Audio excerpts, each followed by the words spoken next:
Hello, wonderful people of the internet. My name is James Phoenix, and it is once again time for another episode of Around the Pound. To open this, I'd like to personally apologize for the tardiness of this November episode of Around the Pound, as it is tardy, unfortunately, due to my inability to show up for recording on the right day. And Thanksgiving. And Thanksgiving, that too. So, I apologize. In which the Native Americans wished the white man didn't show up. Ah, indeed. So, there will be two Around the Pounds this month. This one is the late November one, and there will still be a December Around the Pound coming out in the end of the month with all about Christmas specials. So, stay tuned for that. So, with that, for tonight's Around the Pound, our topic is prequels.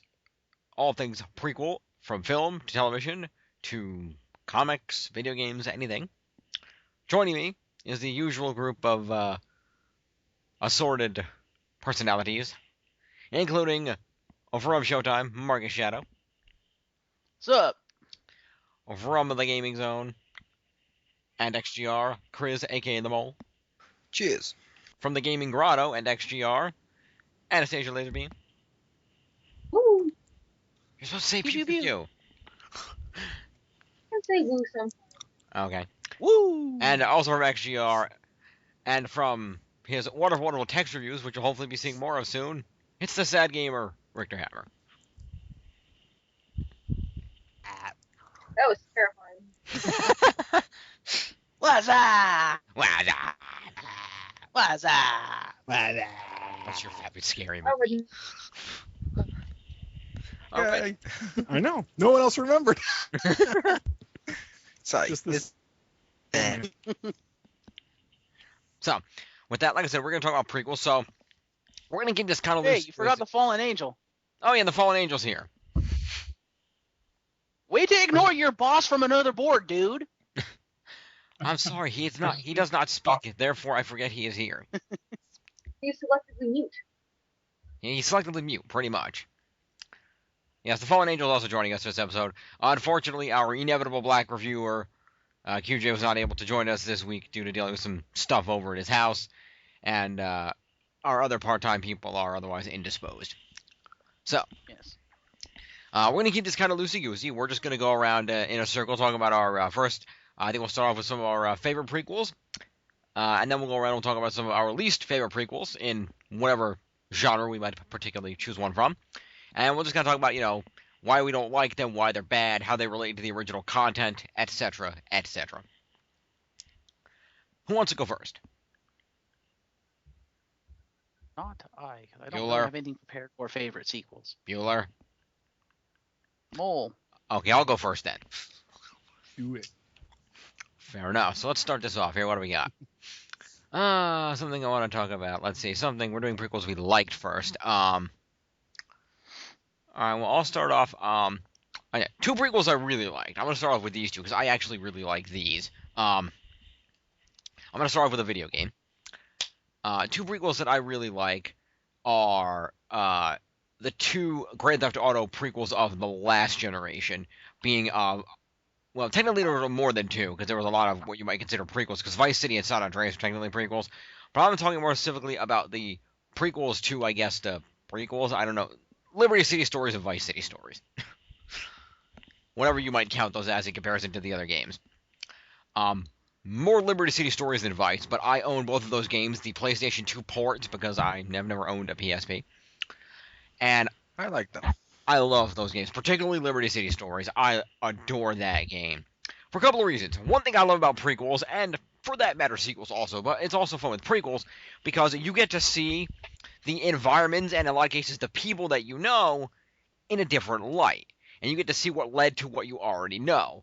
And it's really fun to see how sort of things developed. Like in Vice City Stories, you play as Vic Vance, the brother of Lance Vance, who you see killed in the opening cinematics of Vice City, before the events of that game. So you get to see how the Vance brothers came to have a good hold on Vice City, how they became powerful, consolidated businesses, properties, things like that, began a drug trade, all that good stuff. You get to see how that evolved. And that's kind of fun to see. Even more fun is Liberty City Stories, because let's face it, Grand Theft Auto 3 defined a generation of gaming. And that particular game lets you play as Tony Cipriani, the one of the capo regime to the Leone crime family. And it's really fun seeing exactly how a lot of the gangs and things in Liberty had established their territory and what, and how they fought back in the past and how things developed and how things led to what you saw in the third game. Most particularly, spoiler alert if you haven't played a game on a now 2-gen back system from how many years ago. And one thing we learned in Liberty City Stories is many people know that in Grand Theft Auto 3, the majority of the second island, Staunton Island, is a construction site on the south end of the island.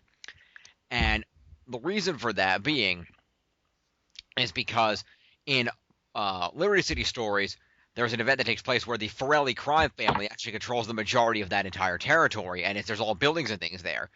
But in the final mission or one of the final missions of Liberty City Stories, Tony Cipriani, with help from 8 Ball, whom I'm sure we all know, plants dynamite in an abandoned subway system that runs underneath that part of Staunton Island and literally blows half the island in a massive fucking explosion.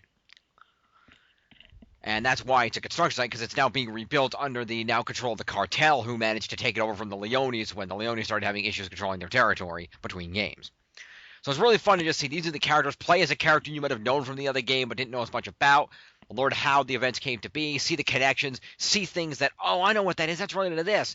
And it's really fun to see that sort of thing, and that's why I particularly love those two games. It's just a chance to play in these two locales that you know and love so much, but with enough significant changes that there's characters, different characters that you've seen in the past, different, the vehicles have changed a little bit, the, missions related to other things. It's really just fun to see and play, and I really enjoy it.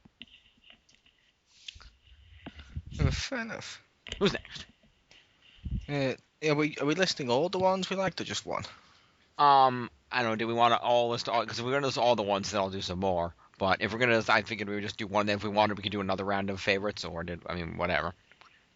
Fair enough. And then, I'll just list one then. X-Men First Class. Oh, yeah. I'm not going to go into spoilers about the story out of respect for I know Marcus Shadow hasn't seen it. I will just say the reason. Thank you. I will just say the reason this works as a prequel is it didn't try to work in all the continuity of the other stuff. It just tried to make a good film. It was like, yeah, the other stuff will make it work later. And that's why it worked. It stood alone as a great film. Yeah, there's some inconsistencies, but that doesn't matter because it's such a good film. Whereas a load of films tend to just get dragged down under a whole leaf of, okay, let's include like little seeds for this in the future event. Let's include this and let's include this. No, they didn't bother with that. They just concentrated on a good story, and that's why it worked. I like that. Mm-hmm. That's also why it created some plot holes that shall remain undiscussed. It creates plot holes, but the sequel may fix those plot holes. Ah, yes, Days of Future Past. Yes. Time travel. And inevitably, apocalypse. Yep.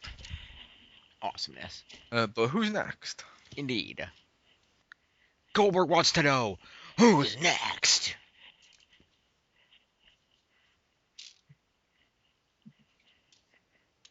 Bueller. I don't know. I'm having trouble remembering a prequel that I liked. It's not the same thing. Yeah, screw it. I'll go next. All right, Fallen Angel, you're the man. All right. The Hobbit. You can't talk about prequels and not talk Wow, how about did he get that and not Marcus? But No one gives a shit about the book, the movie. Because I I didn't do. think The Hobbit was that good. It was good, but it wasn't that good. Oh, No, the book was thought good. I thought he was on about the book. I was about to say, yeah, I fucking love that book. it's not a book. Is I haven't even. It's a prequel to the other books. no, it was written first. Is it? The funny Was it? thing is Yes. that the best part of the movie was the Misty Mountains song. Yes, that is true. That was the best part of the movie. Mhm. But I can't wait to see Smaug finally. Yeah. They might actually show him properly instead of a silhouette Mm. blowing fire. And No, he's- the Hobbit's really good. And he's voiced by Benedict Cumberbatch. He also played the Necromancer Yes, that is correct. AKA Lord Sauron. Yep. And yes, Stacey. Basically, the Hobbit. Saying the Hobbit is a prequel to Lord of the Rings is like saying Sorcerer's Stone is a prequel to Chamber of Secrets. Technically in the same series. Isn't the Hobbit its own separate thing or something? Because you have. Well, like, the three Hobbit Lord of is the Rings story of Bilbo Baggins, and his story establishes where the ring came from and how it came to Frodo, and then the Lord of the Rings is how Frodo took it back to Mordor to destroy it. I think. And for those who know what Sorcerer's Stone is, it's also known as the Philosopher's Stone. Yes, for our international viewers. Thank you, Fallen Angel. Who's next, bitches? Oh, I guess Okay, I didn't really have any. I managed to think of one. Right. Okay. Have a time. Okay. Two of them are kind of linked. They're not exactly prequels, but who cares? The Beast Wars cartoon for Transformers was kind of a sequel, but then also like near the end became part of a prequel. I couldn't understand what the continuity of that show was. Because it seems like they said they came to prehistoric Earth before humans evolved because they're having this war. And it's before that all happened, but then they find Optimus and the Ark, and they're like, what? Yeah, it's basically they came from after the war, back in time, and to before that war was concluded, I guess, on Earth. But that show's awesome. That show is awesome. That show is awesome. And And I will say, yeah, I did like that show. Loved Beast Wars. Did not like Beast Machines. no one with a soul like Beast Machines. So it's Pew Pew Pew's favorite show. I admit I do not have a soul. Never have claimed to have a soul. No, wait a minute. She has a soul. She's not a ginger. She has souls on her shoes. Ha! But like kind of linked to that, also the game War for Cybertron is kind of a prequel to G1, and I actually thought that was done really well. That is a good game. Yep. I thought that was cool. Just from when we played the demo, I didn't play the actual game, but it was pretty awesome. Now, we'll say, since we can also discuss video games, I'm shocked neither Marcus nor GeekyGirl mentioned any of the Legend of Zelda prequels, but I'll mention another video game. I thought we were mentioning prequels that we liked. Oh, So Yes. you didn't like any of the prequels? Well, the big prequel, not so much. It was a good game. Sucked as a prequel. I didn't think of that, but I did. I really did like Skyward Sword. No, it was terrible. But I really loved like the collecting and stuff and crafting your own weapons and everything. But I don't know if But anyone no. else has played it. hmm Resident Evil 0. I do have that game. I never beat it, but Oh, I love that game. Billy Cohen and Rebecca Chambers. I think I read the book. I don't think I ever actually played it. fair enough. But no, prequel I did like. Didn't like the game itself too much, but as a prequel, I absolutely loved it. Metal Gear Solid 3 Snake Eater. Nice. It's Good call. fucking awesome. Story is amazing. The presentation is just, it's the best presentation I've seen in a video game in years. Like, even stuff nowadays, it does not match the presentation of Metal Gear Solid 3. I'm sorry. Just that final boss fight is just among the most stunning things I've ever seen in a video game. Fair enough. Very nice. Very nice. Hey, come on. How can you not like playing as Big Boss? 'Cause I don't play as boss. I want to play as fucking his clone. Ah. And, well, how about these ones then, Jim? Mm-hmm. Actually, does it actually count as a prequel? 'Cause I'm just trying to think of them in my head. Scooby-Doo: The Mystery Begins. Was that actually meant to be a prequel to the other Scooby-Doo films? Sort of. I'll put it to you this way. It's on Wikipedia's list of film prequels. Okay, then we can count it. Yeah, I liked Scooby-Doo: The Mystery Begins. I did not like the live-action Scooby-Doo films. No, but they were. The Mystery Begins and that was the sequel, Curse of Curse of Crystal Lake. Fair enough. No, Crystal Lake. Yeah, it was literally Crystal Lake, and yes, those jokes were done repeatedly. Oh, okay, so it was Jason apparently, but yeah. Okay, but yeah, those two films, I liked them because they seemed closer to the actual Scooby-Doo cartoon than the live-action films. I did not like the live-action films, Fair enough. That's because they're which that may actually be an example of a prequel actually being better than the sequels, or being better than the actual films. Yeah, there you go. You know, you're right. The first movie was terrible. I actually kind of liked the second movie where they had all the actual monsters from the show. And I thought that was pretty cool. But yes, I don't know if it's just well, it's better written or if it's just the actors are better. But the two prequel films are definitely a hell of a lot better than the. That's Curse of the Lake Monster. I apologize. Curse of the Lake Monster, but the name of the lake is Crystal Lake, I believe. Ah, fair enough. Yeah, those are actually very good. Yeah, I was considering whether or not to mention those. I wasn't sure. I just like Scooby-Doo and the Cyber Chase in the 90s. Yeah. By the way, have you ever watched those Mark of Shadow? Probably. I was like, if you haven't, I you don't should. remember. If you haven't, you should. You'd probably like it because there's an Asian Velma. Oh, the live action movies? The prequel live action movies.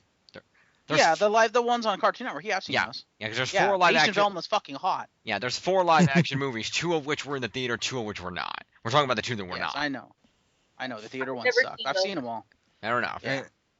I will also say, which I don't know if this is unpopular or what, but I also preferred the film when I was thinking about it then, The Scorpion King. I preferred The Scorpion King to Mummy 2.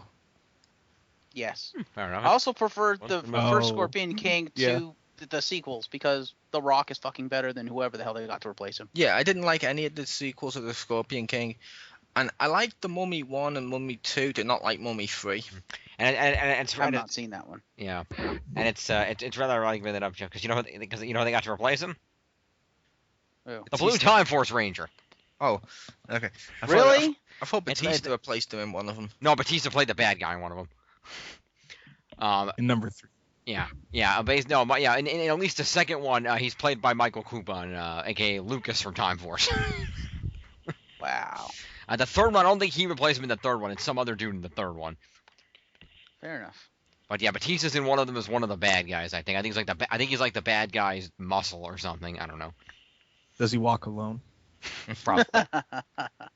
He always walks alone. That's his secret. hmm Does it have the origin of his first conflict with a basketball? It should. Where it discovered they do not hold grudges. Exactly. In number 3, it was Victor Webster. Okay, fair enough. Nobody Nice. knows who that is. No, not at all. I think Are we- I think it did include the origin of his favorite type of fight, in which weapons are not only encouraged, they're allowed. Yep. Also, since we're speaking about prequels that we liked, episode 2. Yep. I was going to mention, are we allowed to talk about prequels? Can we talk about, before we go to dislike, can we talk about prequels that were We can, but I just wanted to throw out before we went that far, I just want to throw out one or two other likes that I had here quick. God of War, Chain of Memories, and Ghost of Sparta. Or Chains of Olympus. Wait, I'm gonna get mixed up with Kingdom Hearts. Chains of Olympus. Sorry. Wait, God of War had a Chain of Memories? Yeah, No, I can't it's- wait for. it's- I can't Yeah, it was a wait for God of card-based War one. to be Distant, or whatever the fuck it's called. I know it's Chains of Olympus. I got the title mixed up. Yeah, God of War, Chains of Olympus, and Ghost of Sparta, the 2 prequel games, which will learn a little more about Kratos and his deal there. Both awesome games. I've played them both. I have the little combo pack here on PS3. Very awesome games. They're a little bit shorter, obviously, than the main games, but they're just as fun, and they really do enhance. They give you an idea of what's going on behind the scenes and really enhance the plot by helping you understand where Kratos is coming from and his view on why he does the things he does in the other games. So they're both really good. I also wanted to throw out the movie, the recent. What? I was just gonna say, yeah, Ghost of Sparta was good. I did not like Chain of Memories. Why not? It would have been better as a card game. I don't remember, other than it had shitty puzzles. They Like did the have a one where you have couple to of pull out the it- steps and run under the steps, but like only on the left. Like fuck, dude. Oh, that- yeah. The and, puzzle's kind of- I want to say the final boss sucked, but I can't remember now. Yeah, the final, in Chains of Olympus, the final boss was, yeah, you're right. Was his brother? No, that's the other one. That's Ghost of Ah. Sparta. The Ghost of Sparta is one with his brother. Chains of Olympus, the final. I remember the final boss was fucking piss easy. I just can't remember who the hell it was. I know that boss fight was really not that hard, and I think it was whoever it was. I remember one like really like wait, that was the final boss fight, really? But overall, the gameplay was pretty fun, even if there were a couple of negative points. Another thing I want to throw up, Oz the Great and Powerful. That's an awesome movie. I haven't seen it. That's Haven't great. seen it. Is that a prequel or is that a reboot?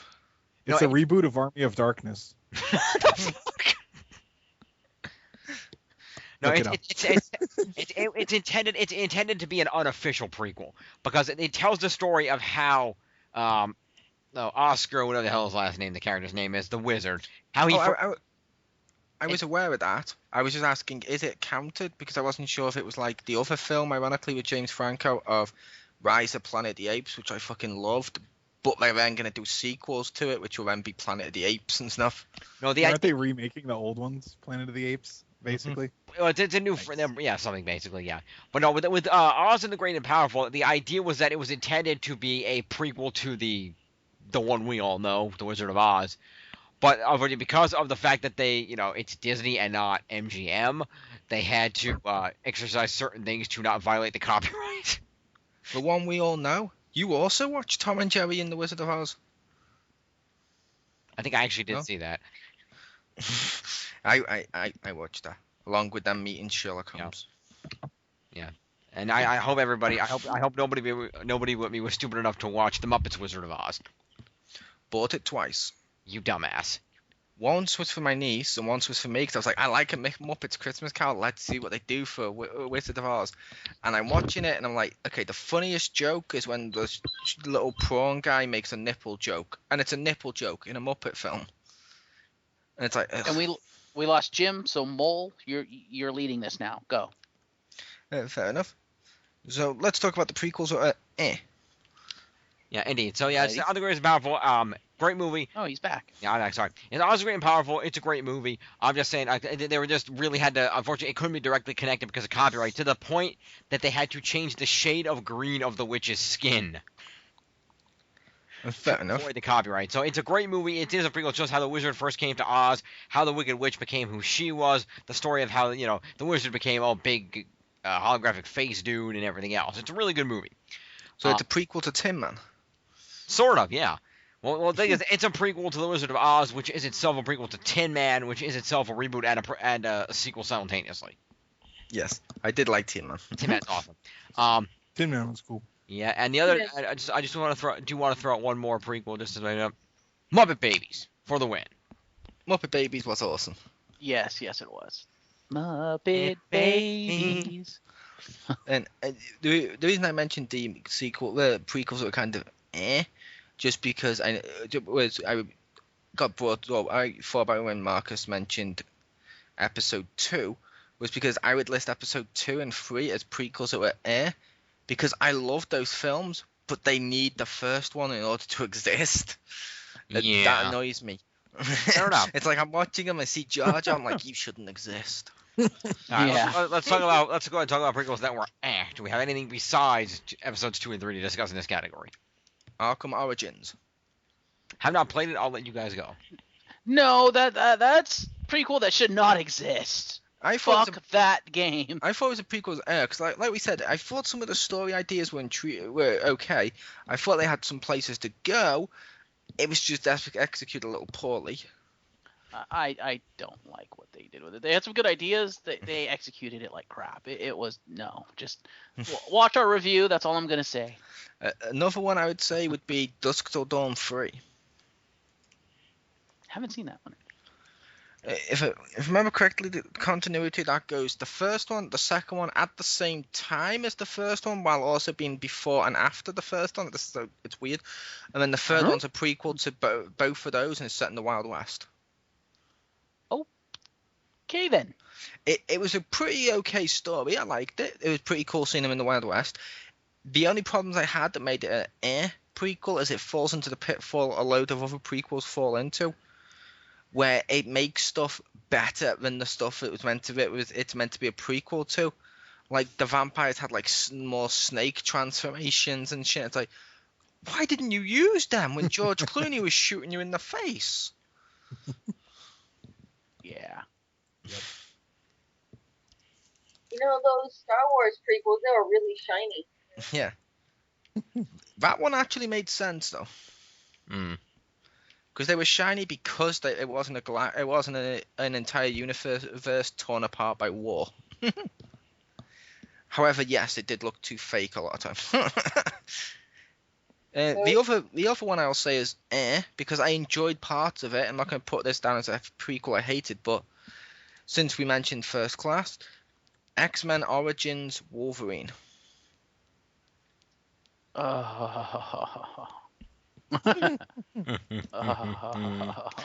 Yeah. Oh, that movie was terrible. Or just to make the joke some people idiots have made in the past. How about Batman Begins? That movie was awesome. Because I have seen. Technically not a prequel. I know. I was making a joke because I'd seen idiots mention this on the internet, and there was a fan theory and shit that Batman Begins is obviously a prequel to Batman. Nicholson as the Joker, because he gets the playing card on it with Joker on it and stuff, and then in the next film it's never raised, and everyone associated with the card never mentioned the fact, yeah, you should know him, he's been Joker calling card, why didn't you know him? Whereas in the other one, at least you could argue at least one character involved that Gordon may not have known. It's a stupid theory. It's a very stupid theory. It is. Mm-hmm. It just points out the glaring plot hole of the card at the end of the film. Yep.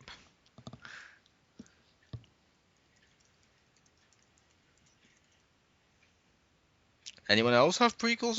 I'm gonna bring this one up here. I'm not sure, because personally, I really liked it a lot, but I know a lot of other people find it to be so that's why I included it here.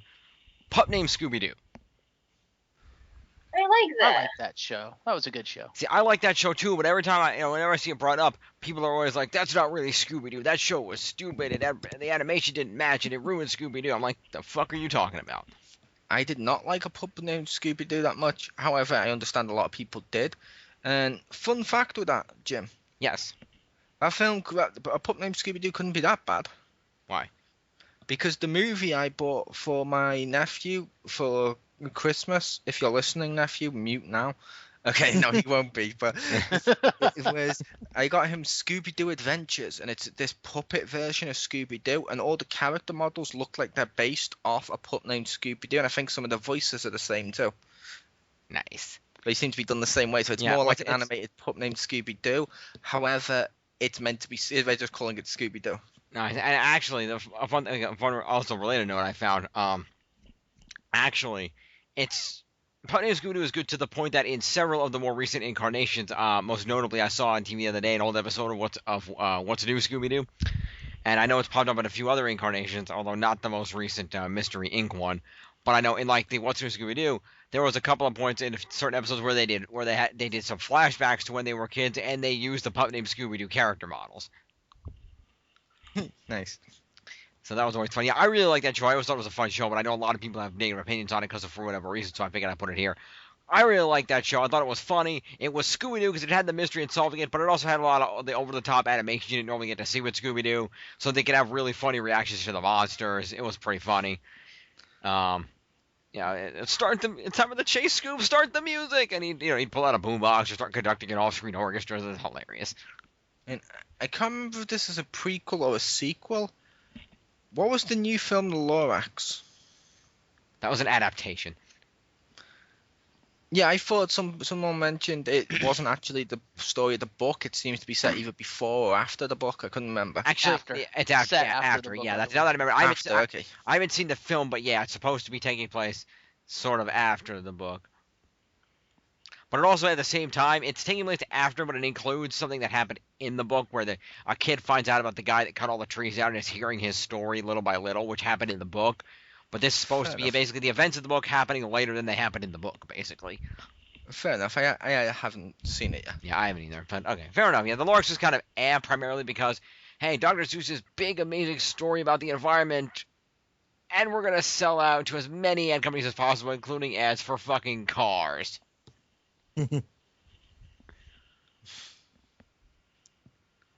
Yep. Specifically, a giant-ass fucking SUV. Capitalism, ladies and gentlemen. Exactly. Capitalism. So, also, I'm talking about, I'm gonna throw this out here too. Little Mermaid, the TV series. Just putting that out there. Nice. I haven't seen it. And I know some people here may rage for this one, but I'm gonna put it on an category. Rage. For me personally, Star Trek Enterprise. Yes. Oh my God, yes. I put that on. That might go into the abject hate category for me, but yeah. I had it on my list. I was saving it for the hate category. See, I put that on my category because man, Jim. a lot of decent stories in that, like I mentioned in the past, like the war they did, and okay, he's now gone to the future. This is what happens if you don't stop this war. So it kept me invested enough. I wanted to see it.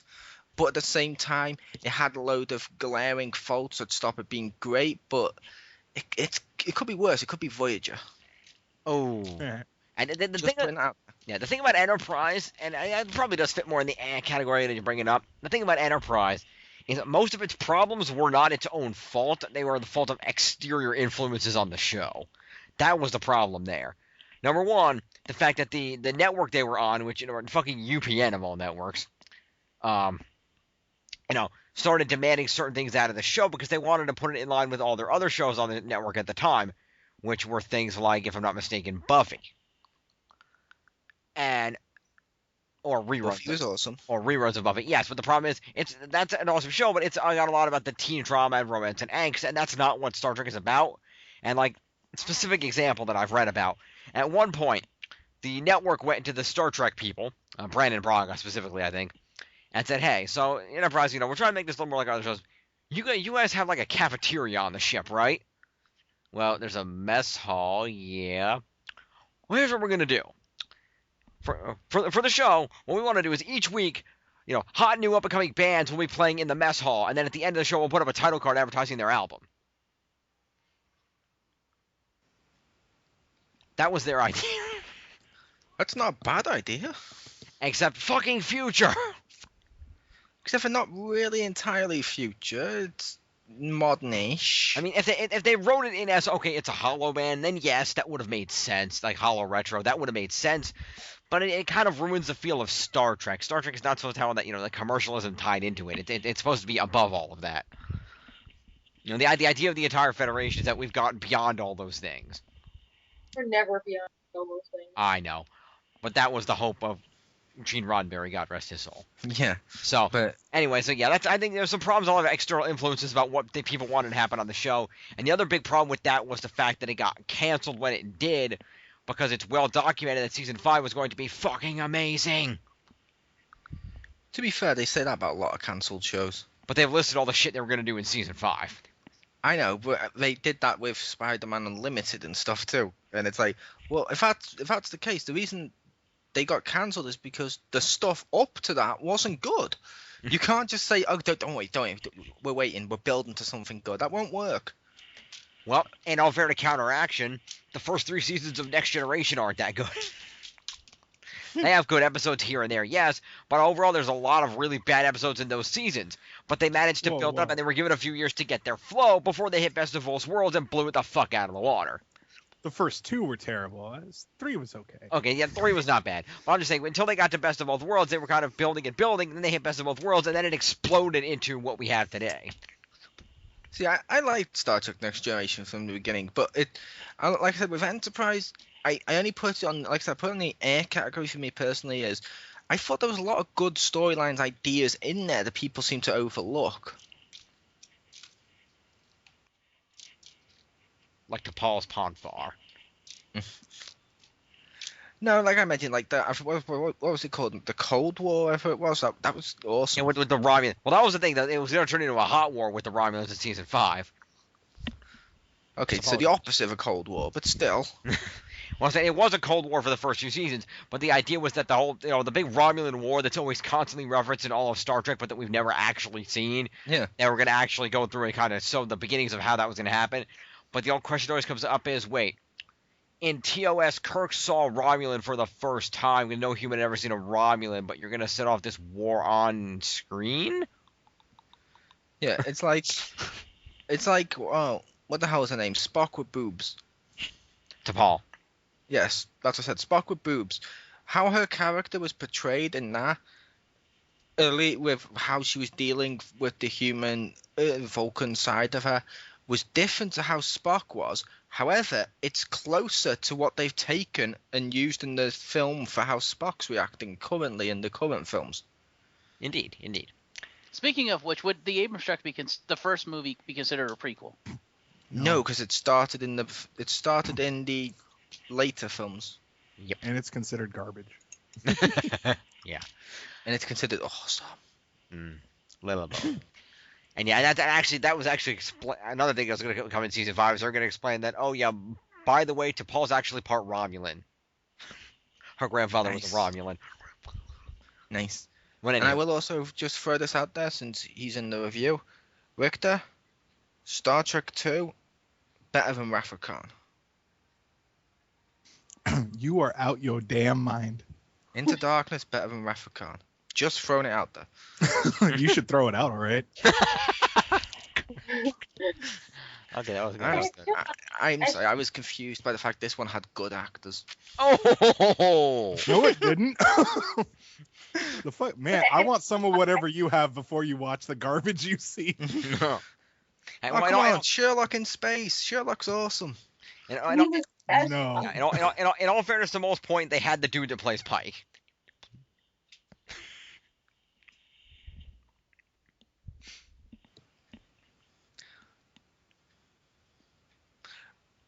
It's just how we go on to prequels that suck.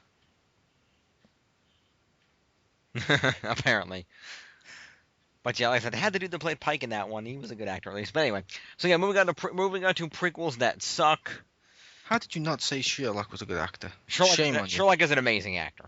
Thank you. Moving on to prequels that suck. I only say that because he's British. No, I say that because I've watched Sherlock. Yeah, I've watched Sherlock also, which is why once I watched Sherlock, I no longer watch the American version. Yeah, you'll also notice I didn't say Simon Pegg was a great actor. Simon Pegg is a hilarious actor. He's a hilarious, but he's not a good actor. Exactly. Whereas True. Sherlock's awesome. But yeah, sucking at prequels, yay. Ladies and gentlemen, welcome to Showtime. I'm your host, Marcus Shadow. Yeah. Oh, you were here for this review? In a galaxy far away, Naboo was under an attack. No, Jim. I think he's trying to say Phantom Menace. Yeah. Yeah, that film sucked. It gave us Darth Maul, but it sucked. Yeah. I will, however. And it gave us Qui-Gon. It gave us Qui-Gon, who was awesome, yes. And Natalie Portman. Qui-Gon is one of the holy trinity of Neeson. Yeah. And also Natalie Portman. Natalie Portman is awesome. Natalie Portman is awesome, despite the ridiculous makeup. Yep. And I will also say, while the movie was not that good, PlayStation 1 game was actually awesome. I like that game.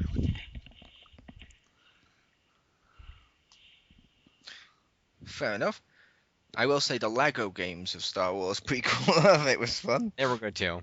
And the reason there was a couple of reasons I liked that PS1 game. Number one, because of the fact that, like I said, you were playing through the events, but not necessarily all the events, and you were there's a lot of fun challenges. Like when, for example, when you first got to Tatooine, instead of just we're gonna bet on the pod race, there were some other components you needed, and you had to go all over what the fuck is it, Mos Eisley.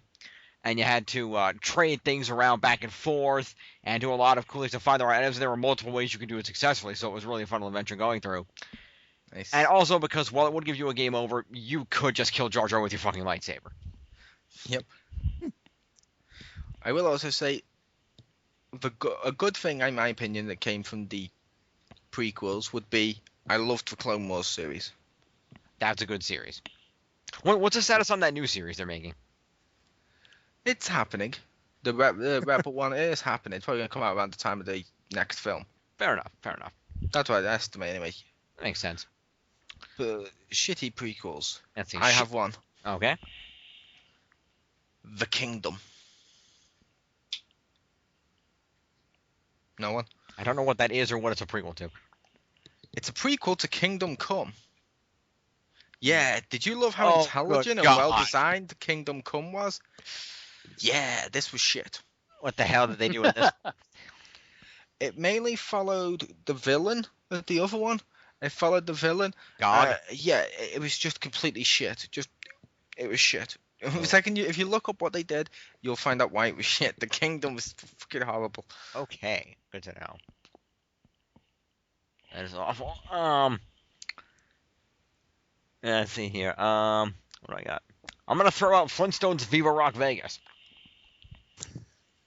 I'm gonna say that was better than the Flintstones first film. I don't know. I mean, I miss John Goodman. Yeah, John Goodman was Fred Flintstone. He was a great casting. I would say this: the first film had better actors and was more loyal to the cartoon. The second film had a better plot. I'd say the other way. I'd say the first film had John Goodman. Yes.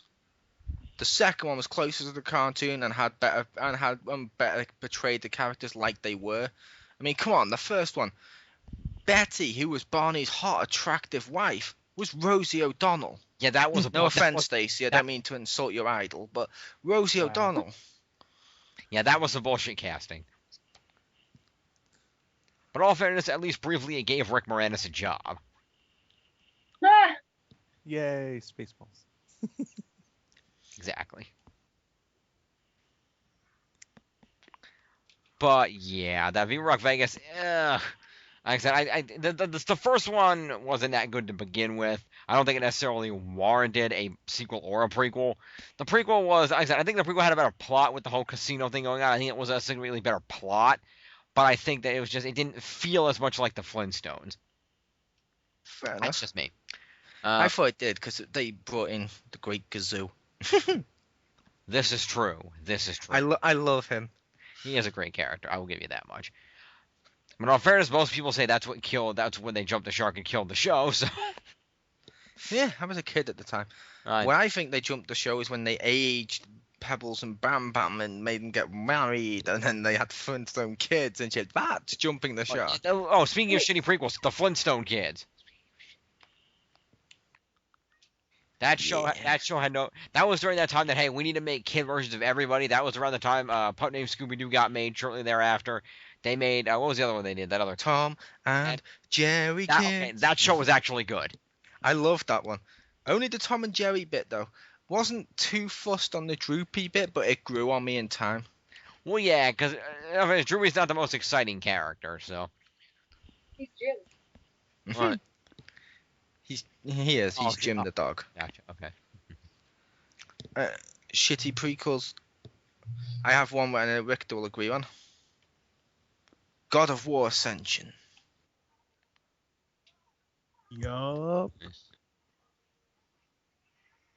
Was that a yep or a no? That was a yup. Yeah, that game was pretty shit. Have not played that yet, so I cannot comment. Don't do it. It's a trap. Do it. Maybe we're lying to you. Maybe we're just trying to stop you playing the complete series. You'll never know. Mm-hmm. I watched the Let's Play, but it looked pretty cool.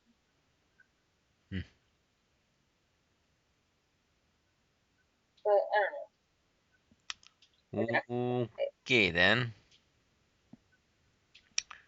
So moving on. I don't know anything about this, but since I haven't seen it, I'm just gonna throw it out. Alf the animated series, prequel to the live action show. I liked it.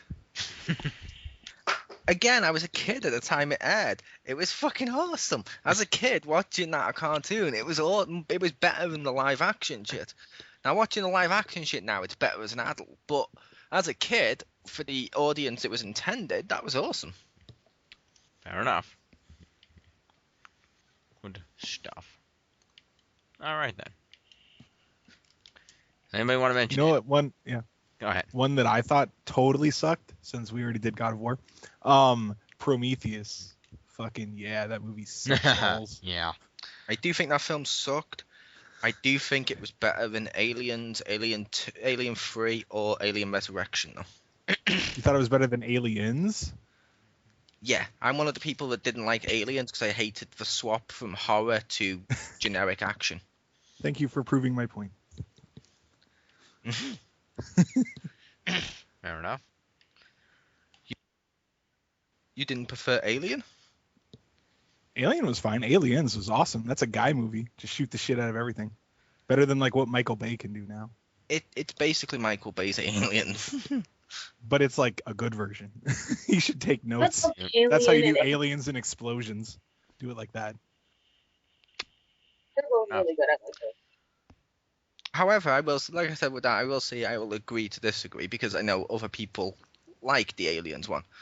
And like I mentioned to Marcus when we were going to review the Alien films, I can understand why he likes it. That's fair enough. It's just my personal thing of I could never get round the swap from horror because I preferred the horror suspense. Mm-hmm. It's like with the Chucky films. I love the Chucky films, the Child's Plays. When he went to Bride of Chucky, Seed of Chucky, and he went from horror to just flat out nothing but basically a sitcom with puppets, it was like no. Mm-hmm. Yeah, that's weird. I'm gonna, because I know that this one's been bent on both sides of the fence. I'll throw this out. Care Bears Movie 2: A New Generation. You mean the one with the rabbits and everything? I mean the one with Dark Heart. Oh. Because well, he was a pretty awesome villain in that movie on the whole. Yeah. I never liked that. When I was little, I only liked the Care Bear cousins. Fair enough. Oh, in that case, remind me later to link you to the Robot Chicken sketch where the Care Bears commit genocide against them. Oh, okay. I haven't seen either of these. If anybody would like to comment, Fast and Furious 6, Final Destination 5, anybody? Final Destination 5 is one of the better ones. Fair enough. As I have not seen any of those films, I can't comment on that shit, so just mentioning a few. Alright, well, this has been a fun little discussion of prequels. Any last minute prequels you want to throw out? Games, films, comics, TV, anything? Smallville? I guess that, I don't know, comic expert, does that count, Mo? That technically doesn't count. It was a retelling, but it sucked balls and it should be thrown out. It sucked balls after season 4. Fair enough. Season 1 to 3 was actually good TV. I'll give it that. All the prequels to Kingdom Hearts suck. Awful. Again. Fair enough. Alrighty, well, this has been our discussion of prequels. I'd like to thank my group of cohorts for joining me for this discussion. I think it was a pretty fun one. To you, our viewing public, what prequels do you like, think are or outright hate? Let us know in the comments, and maybe we'll discuss them with you. We'll give you some comments back, and who knows, maybe we'll mention them in a later video. You never know. So, thank you for listening. Thank you, everyone, for joining us for this video. Marcus Shadow. Yep. Chriz the Mole. See ya. GeekyGirl. Pew, pew, pew. Richter Hammer. What's up? And the Fallen Angel. Who was not there. Yeah. So, with that, thanks for checking out for Around the Pound. Join us for December's Around the Pound in a few weeks' time, and we talk about Christmas specials. Yay! I'm James Phoenix. Good night, everybody.